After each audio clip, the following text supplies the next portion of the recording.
What if the worst moment of your life was actually the beginning of the best chapter Allah ever wrote for you? What if that job you lost was Allah removing a cage you had mistaken for a palace? What if that relationship that broke your heart was Allah breaking your attachment to something that was slowly breaking your soul? What if the diagnosis that shook your entire world was Allah's way of shaking you awake before you sleepwalked into destruction?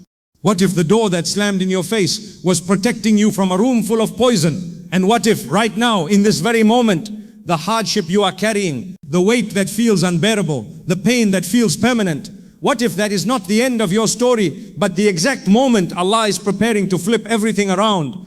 Because here is what most people never tell you: hardship does not come to destroy you. It comes with ease already hidden inside it. And by the time this speech is over, you will never look at your struggles the same way again. Stay with me, this will change everything.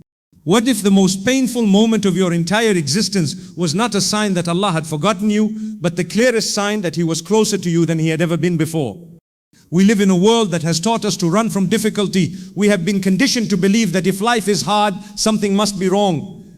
If things are not going the way we planned, we must have failed. If the path is painful, we must have taken a wrong turn. But what if everything you have been taught about hardship is completely backwards? What if difficulty is not the enemy of your success, but the very ingredient Allah uses to manufacture your greatest victories? Open the Qur'an. Go to Surah Al-Inshirah. Read those verses that Allah revealed not just once, but twice in immediate succession. Verily with hardship comes ease. Verily with hardship comes ease. Now here is something that will shake you to your core if you truly understand Arabic. The word for hardship in that verse, osa, appears in the singular form, but the word for ease, yusa, when understood through the rules of Arabic grammar and classical Quranic scholarship, carries within it a multiplicity of relief. Allah is telling you, in the most precise and beautiful language ever spoken, that one hardship does not come with one ease. One hardship comes with multiple layers of ease, multiple doors of relief, multiple pathways of recovery, all hidden within the same difficulty you are currently drowning in. You are not drowning, you are being positioned. Think about this. Think about the people who faced the most devastating hardships in all of human history. Did Allah abandon them? Ibrahim, peace be upon him, was thrown into a fire. Not a small fire. A fire so massive that birds could not fly over it without being scorched. A fire that the people of his nation built for days, specifically designed to eliminate him completely. And yet, in that fire, what did Allah do? He commanded the fire itself, the very instrument of destruction, to become cool and peaceful upon his servant. The hardship did not destroy Ibrahim. The hardship displayed Ibrahim. It showed the entire world, across every generation, until the end of time, exactly what kind of man he was, and exactly what kind of God he worshipped. And Yusuf, peace be upon him, here is a man whose story Allah calls the best of all stories. Why? Because it is the story of hardship so relentless, so layered, so persistent, that any ordinary person would have collapsed and never recovered. His own brothers, not strangers, not enemies, but his own blood, threw him into a well and sold him into slavery. He was enslaved in a foreign land, then falsely accused by the woman of the house, then thrown into prison for years on the basis of a complete lie, layer upon layer upon layer of difficulty. And yet every single one of those layers was not destroying his destiny. Every single one of those layers was building it. The prison became his platform. The well became his launching pad. The betrayal became the beginning of his brotherhood restored. By the time Yusuf stood in his position of power, he did not look at his brothers with bitterness. He looked at them and said, "What you intended as evil, Allah intended as good." This is a man who understood something profound.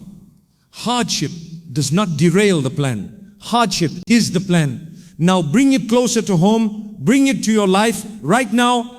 You, the one watching this, you who lost something that felt like everything, you who received news that broke your heart into pieces, so small you did not know how to begin collecting them. You who tried and failed, and tried again and failed again, and now you are standing at the edge of your hope, wondering whether there is any point in continuing. I need you to hear this. The fact that you are still here, the fact that you are still breathing, the fact that you woke up this morning and your heart is still beating, that is not accidental. Allah does not keep people alive by accident. He keeps you here because your story is not finished. He keeps you here because the ease He has prepared for you has not arrived yet, but it is coming. And when it arrives, you will understand every moment of the pain. But here is where most people make the critical mistake that delays their own relief. They fight the hardship, they resist it.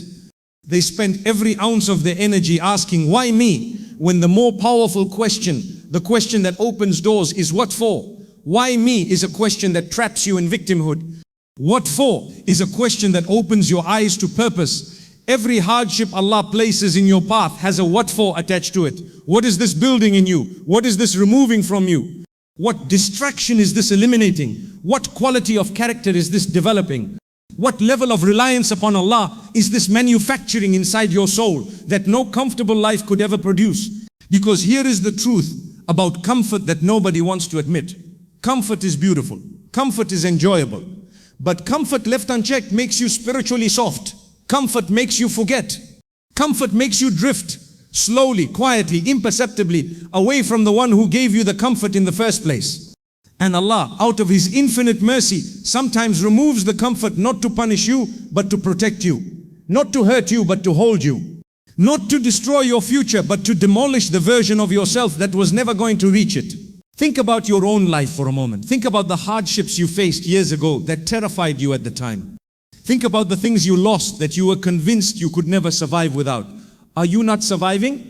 Are you not standing here today, having come through things you thought would finish you?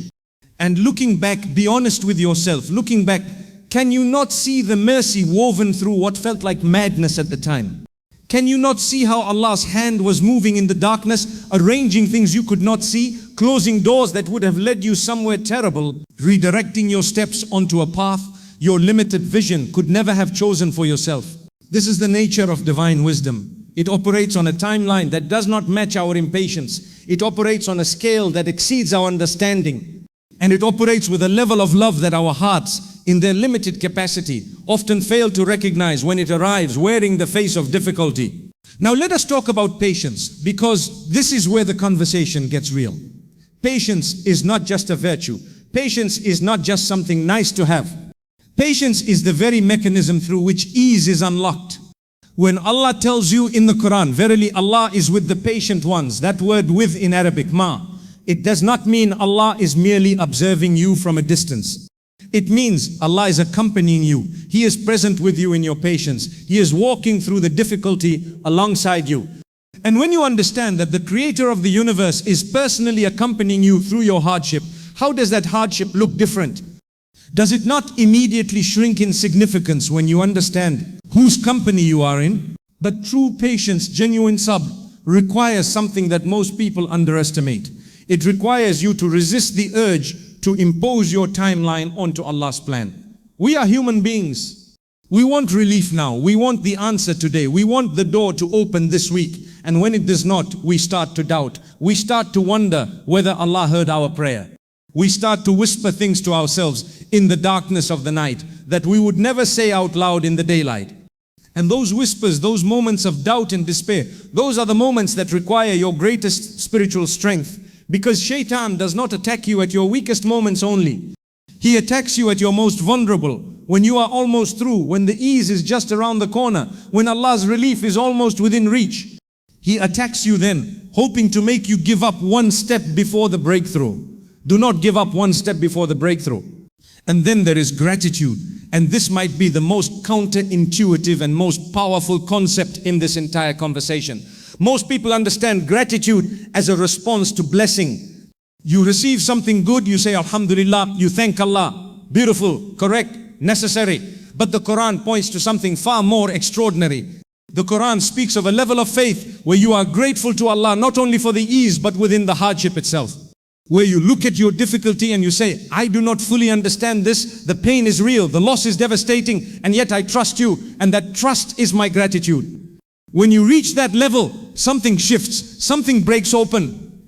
Because that kind of gratitude, gratitude in the storm, gratitude in the darkness, gratitude when things make no logical sense, that kind of gratitude is a declaration of faith so powerful that it literally changes your relationship with difficulty forever. You stop being a victim of your circumstances and you become a witness to Allah's wisdom operating through them. Consider also what hardship does to the heart that allows it to. Consider what it strips away in the comfortable seasons of life. We accumulate possessions, attachments, distractions, habits, relationships, routines, and slowly the clutter builds up around our heart until we can barely hear the voice of our own soul, let alone the call of our Creator. And then the hardship comes and it strips things away, sometimes violently, sometimes painfully. And what is left, what is exposed beneath all that was removed, is the pure, raw, essential self that remembers who it belongs to. The self that falls in sujood not out of ritual, but out of desperate, genuine need. The self that opens the Qur'an not for information, but for survival. The self that makes dua in the middle of the night with tears streaming down its face because it has finally run out of every other option and Allah is all that remains. And here is the most shocking truth of all. Allah was always all that remained. The hardship just cleared away everything that was blocking your view of Him. This is why the scholars say, and this is something that will reframe your entire understanding of pain. They say that sometimes the greatest blessing Allah can give you is a hardship that brings you back to Him. Because what is the alternative? The alternative is a life of endless comfort that keeps you distracted, keeps you distant, now keeps you drifting further and further from the only relationship that was ever going to matter on the day you stand before your Lord. A life of comfortable destruction is infinitely more dangerous than a life of painful elevation. And so when you are in the middle of your difficulty, when the bills are overwhelming, when the health report is frightening, when the marriage is fracturing, when the children are breaking your heart, when the business has collapsed, when the dream has shattered, in that moment before you spiral, before you despair, before you allow the darkness to convince you that this is permanent, pause, just pause and remember two things. Remember first that Allah has never once broken His promise, not once. In 1400 years of Islamic history, across billions of human stories of hardship and recovery, Allah has never failed to deliver the ease He promised. The timing was always His. The method was always beyond human expectation. But the ease always came, always, and it will come for you. It will come for you in a way you cannot currently imagine. Because the human mind in the middle of hardship loses the ability to envision the good that is coming. That is not weakness, that is the nature of pain. But your inability to see the ease does not mean the ease is not already on its way. And remember second that the Prophet, peace be upon him, himself, the most beloved human being to ever walk the face of this earth, he was not spared from hardship. He lost his mother as a child. He lost his grandfather. He lost his beloved wife Khadija. He lost children. He was mocked, rejected, persecuted, forced to leave his home.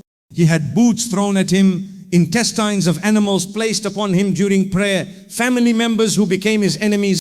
And yet, and this is the part that should settle something deep within your chest, and yet he never lost his trust in Allah, not for a single moment, not for a single breath. His certainty in Allah's plan was unshakable precisely because he understood that the difficulty was not a detour from the destination. The difficulty was the road itself.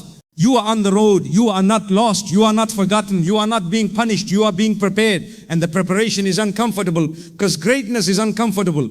The transformation of coal into diamond requires pressure.